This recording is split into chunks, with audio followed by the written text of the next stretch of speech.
Assalamualaikum warahmatullahi wabarakatuh.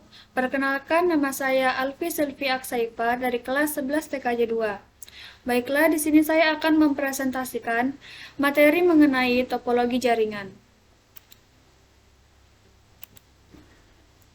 Topologi jaringan mempunyai pengertian, yaitu topologi jaringan komputer adalah suatu cara menghubungkan komputer yang satu dengan komputer lainnya sehingga membentuk jaringan. Dalam suatu jaringan komputer, jenis topologi yang dipilih akan mempengaruhi kecepatan komunikasi. Untuk itu, maka perlu dicermati kelebihan atau keuntungan dan kekurangan atau kerugian dari masing-masing topologi berdasarkan karakteristiknya. Topologi pada dasarnya adalah peta dari sebuah jaringan. Topologi jaringan terbagi lagi menjadi dua, yaitu topologi secara fisik, physical topology, dan topologi secara logika, logical topology. Topologi secara fisik menjelaskan bagaimana susunan dari label komputer dan lokasi dari semua komponen jaringan. Sedangkan topologi secara logika menetapkan bagaimana informasi atau aliran data dalam jaringan. Topologi memiliki fungsi, yaitu fungsi utama topologi jaringan komputer yakni mengetahui kondisi masing-masing host atau komputer yang ada dalam jaringan tersebut dan membuatnya mampu berkomunikasi secara sama lain dengan cepat dan aman. Fungsi tersebut mampu membantu seseorang untuk merancang, mengimplementasikan, hingga merawat jaringan sesuai kebutuhan dari proyek atau organisasi dengan lebih efisien dan spesifik.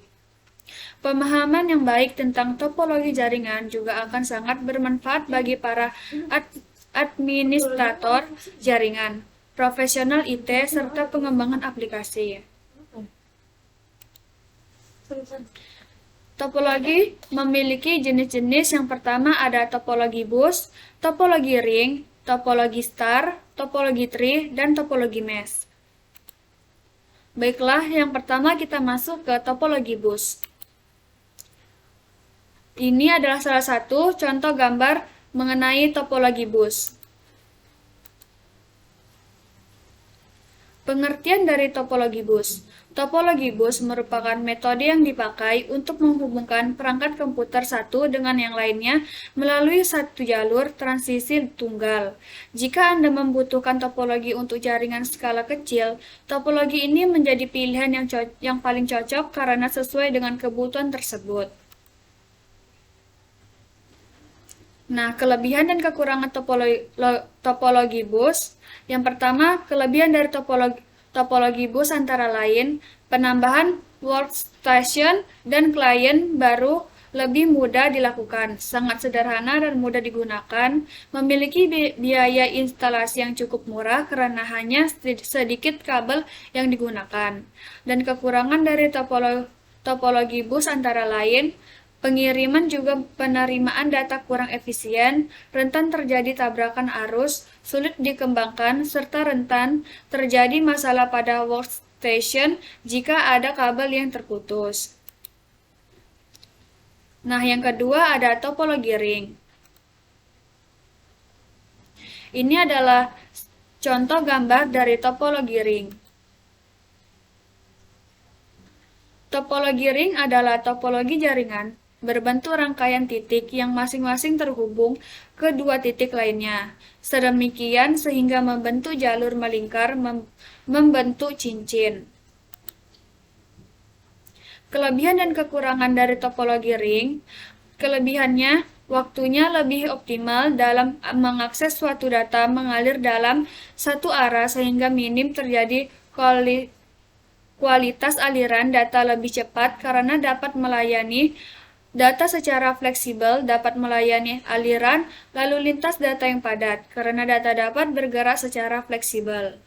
Kekurangan dari topologi ring, sulit melakukan konfigurasi ulang, menambah atau mengurangi komputer akan membuat jaringan kacau apabila terdapat salah satu komputer yang tidak berfungsi, maka akan mempengaruhi jaringan secara keseluruhan. Nah, yang ketiga ada topologi star. Ini adalah contoh dari topologi star.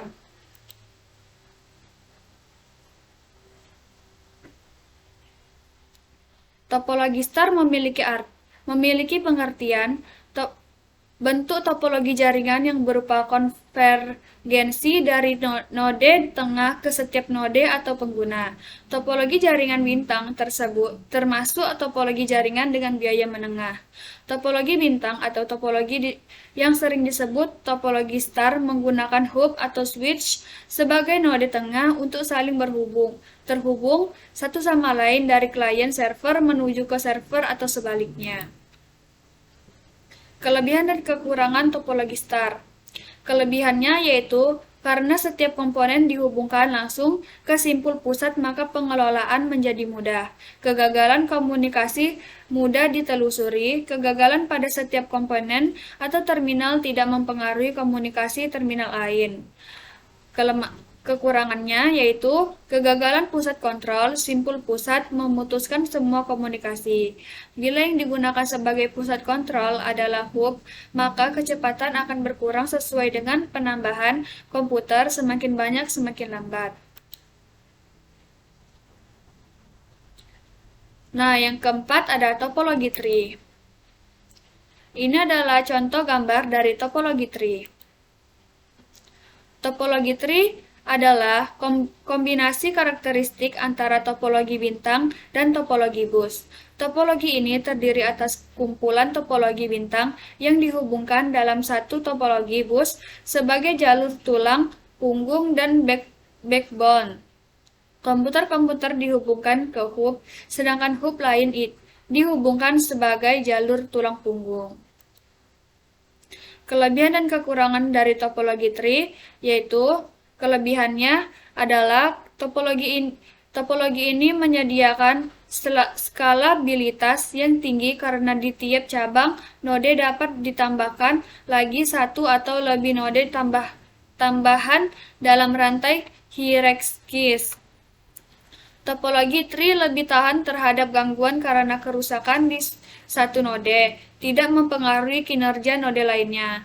Pemeliharaan jaringan di topologi tree lebih mudah. Kekurangannya yaitu topologi tree lebih sulit dikonfigurasi jadi dibandingkan dengan jenis topologi lain. Semakin banyak node yang ditambahkan, pemeliharaan topologi tree bakal lebih sulit. Topologi tree sangat bertumpu pada komputer atau node utama. Jika node utama mengalami kerusakan, maka semua node bakal mengalami masalah. Dan yang terakhir ada topologi mesh. Ini adalah contoh gambar dari topologi mesh. Pengertian dari topologi mesh adalah topologi jala atau topologi mesh adalah suatu bentuk hubungan antar jaringan di mana setiap perangkat terhubung secara langsung ke perangkat lainnya yang ada di dalam jaringan. Akibatnya, topologi mesh setiap perangkat dapat berkomunikasi langsung dengan perangkat yang dituju. Kelebihan dan kekurangan dari topologi mesh. Kelebihannya adalah data lebih cepat sampai ke komputer tujuan karena tidak melewati komputer lainnya. Bandwidth limit cukup besar. Keamanan data dalam sangat baik dan dapat diatur sesuai kebutuhan pengguna. Jika ada salah satu komputer yang bermasalah, maka tidak akan mempengaruhi komputer lainnya.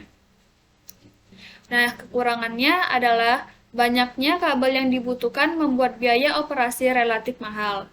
Proses pemasangan dan konfigurasi ulang pada setiap komputer yang cukup rumit. Kurang efektif dipakai sehari-hari lantaran jaringannya kurang praktis. Dan biaya perawatannya yang mahal. Baiklah, itu saja yang bisa saya sampaikan. Wassalamualaikum warahmatullahi wabarakatuh.